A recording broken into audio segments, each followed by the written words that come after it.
There is a Monday deadline for the $500 million bond that he must pay. And when I say must, let me put it like this. He lost the fraud judgment. So if he doesn't pay it, they'll start to take his buildings.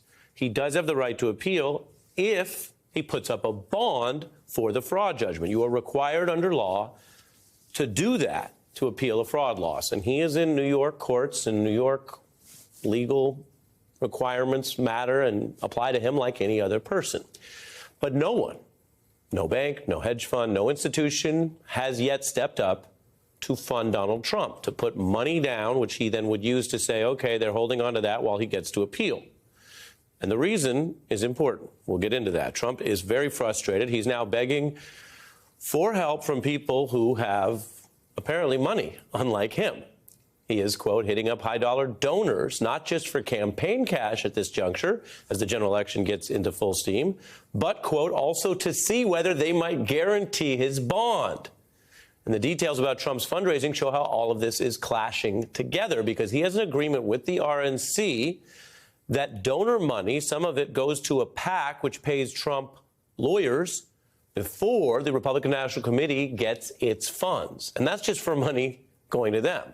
You can only imagine what's happening to the money that goes directly to Donald Trump's political groups and political action committees. And it's becoming clear tonight as we barrel towards this deadline that Trump may not be able to come up with not only the funds himself, but with anyone who will post the bond for him.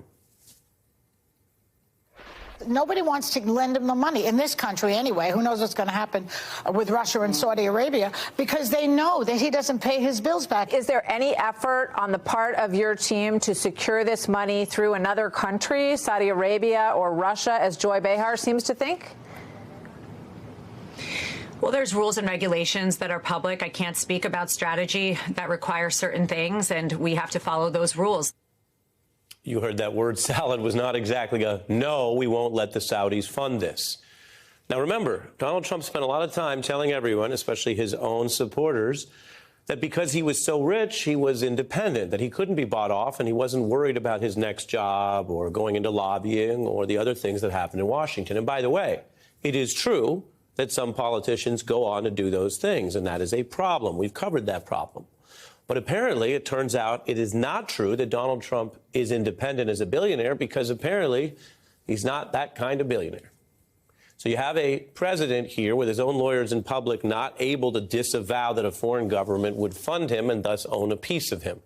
As we reported last night, Trump has asked his own supporters to simply keep giving money so the government would not put its hands on Trump Tower. What you see on your screen is an actual recent email basically doing fundraising where instead of a bond company covering this, Trump is suggesting maybe his own fans, who allegedly apparently have less money than him, would cover his bills. Now, those Republican donors, both small and large, apparently are skeptical. Trump's lawyers have asked over 25 bond companies, separate different financial companies that do this, to put up a stake where they would say, okay, you've got your buildings, we'll put up the money. And they're all saying no, even the high-risk ones, even the ones that he has prior relationships with, even the ones that might have MAGA or Republican people in leadership. They're all, banks and lenders alike, saying no. When you are rebuffed by over 25 lenders, it's clear you're not a normal liquid billionaire. And it's clear that these bankers have taken a Drake attitude towards Donald Trump. The Canadian rapper famously said, quote, I can't talk to broke boys. Yeah, I can't talk to broke boys. End quote. Well, these bankers don't talk to broke boys or broke elderly billionaires. And by the way, we are still using that word loosely, charitably, and somewhat at times skeptically, because Donald Trump's message, and reminder to everyone, he is running for president right now. He is the Republican presumptive nominee, and he's still claiming to be a billionaire. But it is a very oxymoronic stance to publicly say you're a billionaire, just that special kind of rare billionaire we don't usually hear about, the billionaire who can't pay debts, the billionaire who needs handouts, the billionaire who can't even secure bond funding. Any traditional billionaire, especially one who has multiple Bs, could either pay this up front or easily arrange the credit and lending. So, what kind of billionaire is Donald Trump? Again, I'm not saying this as criticism, and I'm not saying it's better to be rich or poor. I'm just saying that he is not who he said he was. Donald Trump's lawyers admitting, I'll show you what they say, that getting this kind of money by this deadline Monday would be, quote, virtually impossible for him. And the use of real estate as collateral, the New York Attorney General points out in a new filing pushing back on that claim, is, quote, hardly impossible as a general matter. Let me explain to you exactly what she's saying there. If you actually own the property, as anyone with any kind of house knows, well, it does provide collateral. That's literally what it is. In other words, you have your house and you can use it as collateral for credit. You don't need to be a big New York real estate kingpin to know that. The Attorney General responding to that admission from Trump's lawyers is basically saying you must not own those properties. So you don't have the liquid money to just put it in escrow while you do the appeal. And you don't have properties you outright own that bond companies would use as collateral. Which raises the deeper question for someone who is still running for president partly on his business acumen and his record. His message is not, I've been a con man all these years. His message is not, I agree with the fraud ruling. His message is, I'm really rich. The fraud ruling's unfair. It wasn't fraud. But to respond to appeal the fraud ruling, he looks, well, like there's a lot of fraud because he just can't show the money that was at issue in the underlying case. The government now eyeing Donald Trump's different properties. His fundraising email mentioned Trump Tower. Actually, though, according to Bloomberg, a financial publication, they're looking at Seven Springs upstate, something they could take to cover the cost. And you can see from the overhead shot there, it does look like a nice piece of land if they really own it. It's in upstate. The company, the company that the Trump family keeps there, they've called it their compound. They've called it a place they like to relax. And the New York government, through the Attorney General's office, is calling it something that they might take ownership of as the fraud penalty. This is the real world. This is how it really goes down. As for Donald Trump himself, here's what he claimed about what he had recently under oath.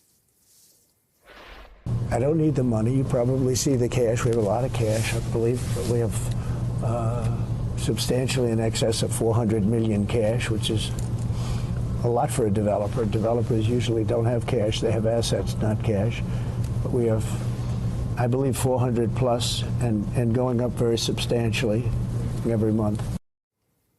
Now, that's not just some claim at a campaign rally. He was there in an oath setting in a deposition that he'd originally fought off, claiming he had, interestingly, about $400 million in cash. He does not have it. If he had $400 million in cash, he would have put it up already by Monday. And he wouldn't have lawyers saying in new legal filings where their career, their truth is on the line, that they don't have any ability, that it would be almost impossible to cover this. Meanwhile, Trump's Political Action Committee is plowing over $5.5 million into the legal bills. That's last month alone, comes out to over $190K per day on lawyers and legal fees.